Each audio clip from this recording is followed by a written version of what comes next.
محبوب غم گسار کی محنتوں کا یہ خوب ہم نے صلہ دیا، محبوب غم گسار کی محنتوں کا یہ خوب ہم نے صلہ دیا، جو ہمارے غم میں سدا رہے ہم نے انہیں دل سے بھلا دیا۔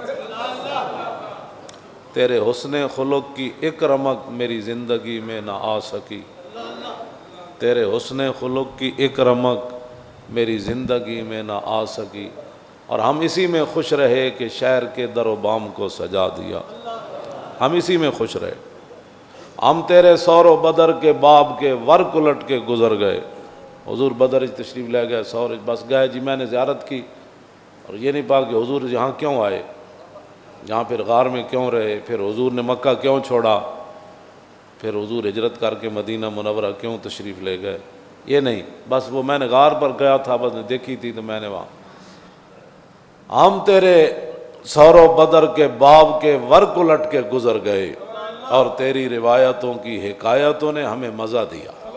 مولانا صاحب تقریر کر دیتی، قوم نے نعرہ لا دیتا، اس کے بعد صبح پھر وہی روٹین، وہی معاملات، وہی حضور کے دین کے خلاف، وہی سودی نظام، وہی کفر کی غلامی، وہی کفر کے احکام، وہی ڈاکٹر عافیہ صدیقی اندر، وہی مسجدوں کے سپیکر اتر گئے، نصاب قرآن و حدیث کا نکال دیا گیا، ختم نبوت کا مضمون نکال دیا گیا، امہات المومنین کی سیرت رسول اللہ کے فرامین، خلفائے راشدین کے معاملات کو نصاب سے ختم کر دیا گیا۔ ہم اسی پر خوش ہیں، ہم تیرے سور و باب کے ورق الٹ کے گزر گئے، کیوں دی تیری روایتوں کی حکایتوں نے مزہ دیا۔ روایت مولانا نے بیان کر دی، بس تقریر ہو گئی، نعت خان نے نعت پڑھ دی، اور نعت جو ہے اس کے بعد پھر وہ گھر چلا گیا، پیسے سمیٹے، پھر جہاز پر بیٹھا کسی اور ملک چلا گیا، مولانا گاڑی پر بیٹھے کسی دوسرے شہر تقریر کرنے کے لیے۔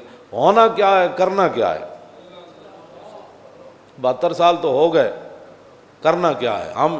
ہمیں تیری روایتوں کی حکایتوں نے مزہ دیا اور ہم تیری جالیوں کی مدحتوں میں مگن رہے۔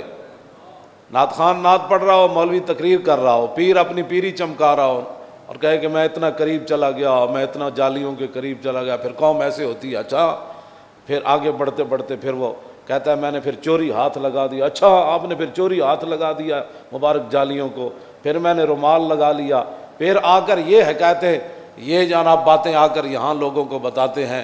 یہ نہیں بتاتے کہ جب میں رسول اللہ کے سامنے گیا تھا تو مجھے شرمندگی کتنی ہوئی تھی، کہ رسول اللہ تو اس دین کے لیے کتنے کتنے سفر کیے۔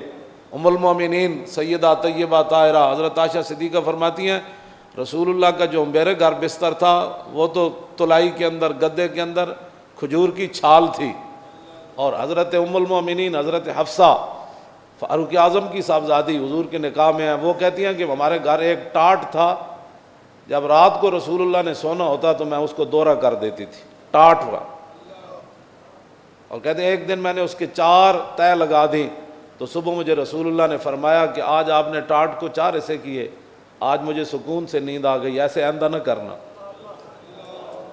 ہم تیرے سور و بدر کے باب کے ورق الٹ کے گزر گئے۔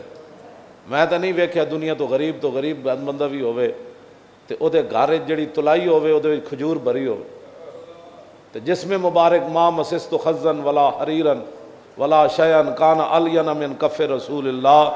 انس بن مالک کہندے میں 10 سال حضور دی خدمت کیتی تے میں نہ کوئی ریشم یو جا نرم پایا، نہ کائنات دا کوئی اور کپڑا نرم پایا جڑا حضور دے جسم نالوں نرم ہو تے رسول اللہ نے چیز۔ ہم بس صرف تقریر سن کے سبحان اللہ، اور پھر انہی ظالموں کو جا کر انہی ظالموں کی جناب وہ مم مشا ما ظالم و یعلم انہ یا ظالم، ہیں جی، مم مشا ظالم لیکویہ، ہم ظالموں کے ساتھ کرتے ہیں تاکہ وہ ظالم جو ہے وہ MNA بن جائے، وہ ظالم MPA بن جائے، ظالم جو ہے وہ چیئرمین بن جائے، ظالم جو ہے وہ کونسلر بن جائے۔ اور یہ حضور نے بات نہیں فرمائی کہ جو ظالم کے ساتھ چلے آ تاکہ اس کو مضبوط کرے، اس کو وزیر بنوائے، اس کو وزیر اعظم بنوائے، اس کو صدر پاکستان بنوائے، اور اونچے عہدوں پر لے جائے، اور اس کو یہ پتہ ہے یہ بندہ ظالم ہے تو میرے آقا نے فرمایا فقد خرج من الاسلام، فرمایا تو وہ تو خود بخود اسلام سے نکل گیا۔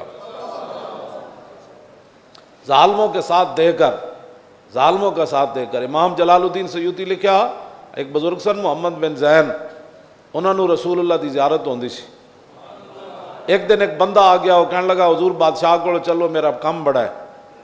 آپ چلے گئے تو بادشاہ ظاہر ویکھو ایڈا بڑا شیخ آ گیا، ایڈا بڑا بزرگ آ گیا، انہیں اپنی مسند چھڑ دیتی. انہیں محمد بن زین بزرگاں نو اپنے مسند تے بٹھا دیتا. ظاہر ہے انہیں کام کی، وہ تو ہزارہ کام کہندے تاں بھی انہیں کر دینا سی. بعد زیارت بند ہو گئی. امام جلال الدین سیوطی انہوں نے باقاعدہ پھر قصیدے لکھے، نعتاں عربی چ لکھیاں، روندے رہے حضور معافی، حضور کی ہو گیا. تو کہندے پھر اتنی گل امام جلال الدین سیوطی لکھی کہ دور کھڑے ہو کے حضور نے ایک دفعہ زیارت کرائی.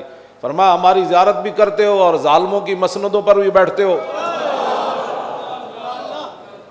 اور جو ظالموں کے ساتھ کھڑے وہ بھی شیخ المشائخ ہوتے ہیں، وہ بھی استاد العلماء ہوتے ہیں، وہ بھی شیخ ہوتے ہیں، وہ بھی فلاں ہوتے ہیں. جو ظالموں کے ساتھ کھڑے ہوتے ہیں. اور ایک طرف ختم نبوت کا پہرے داروں کا مارکا لگا تھا اور دوسری طرف ڈاکوؤں کا لگا تھا. ایک طرف ممتاز قادری کے حمایتیوں کا مارکا تھا اور دوسری طرف اس کو قاتل کہنے والوں کا مارکا تھا. تو قوم ظالموں کے ساتھ کھڑی تھی. اس میں چاہیے تو یہ تھا کہ یار ایک پرچی تو تھی یار، نہ مولویاں حضور دے نام تے جانا دینیاں تو بڑی دور والی بات ہے. قوم کہندی ہوئے نا اسی حضور تے ساری زندگی کہندے رہے کروں تیرے نام پہ جان فدا، سن دے بھی رہے، نعرے بھی لاندے رہے، اچھل دے بھی رہے. ہن تے یار مسئلہ آیا تے واقعی مولوی پہرا دے کے فیض آباد آئے. اے ایویں گپاں نے نہیں ماریاں، اے بھگوڑے نہیں ہن، اے سمجھوتے کرن والے نہیں ہن، اے لاشاں چک کے بھی لبیک دے نعرے لاندے رہے یار. ہاں جی توجہ توجہ توجہ. اے برسدیاں گولیاں وچ بھی تاجدار ختم نبوت دے نعرے لاندے رہے. اے 12,000 شیل جڑے جناب انہاں دیاں تاریخاں بھی مک گئیاں سن، ایڈی ایڈیاں بوتلاں بھی انہاں تے سٹیاں، انہاں دا کنٹینر 1 انچ نہیں ہلیا. یار وہ کیڑی پاور سی جڑی انہاں نو بٹھائی رکھیا؟ وہ پاور اسلام دی سی، رسول اللہ دی ختم نبوت دے غیرت دی پاور سی، حضور دی ناموس دے اوتے جان قربان کرن دی پاور سی. تے قوم نو چاہیدا سی انہاں کہ یار تے ایک پرچی ہے جی، وہ جو نہ تھے تو کچھ نہ تھا. مینو یہ جڑی شکل ملی، مینو جڑیاں عزتاں ملیاں، یہ تے انہاں دی وجہ تو تھی. وہ جو نہ تھے تو کچھ نہ تھا اور وہ جو نہ ہو تو کچھ نہ ہو. جان ہے وہ جہان کی. جڑیاں میں آیتاں پڑھیاں انہوں دا بھی ترجمہ اعلیٰ حضرت بریلوی یہ کیتا، ہوتے کہاں خلیل و بنا اور کعبہ و منا اور لولاک والے صاحبی سب تیرے گھر کی ہے. اور مولا علی نے واری تیری نیند پر نماز، اور وہ بھی اثر جو سب سے اعلیٰ، بلکہ صدیق غار میں جان ان پہ دے چکے. اور حفظ جان تو جان فروز غرر کی ہے. ہاں تو نے انہیں جان دی، انہیں پھیر دی نماز، پر وہ تو کر چکے تھے جو کرنی بشر کی ہے. اور ثابت ہوا کہ جملہ فرائض اصل الاصول بندگی استاج ور کی ہے.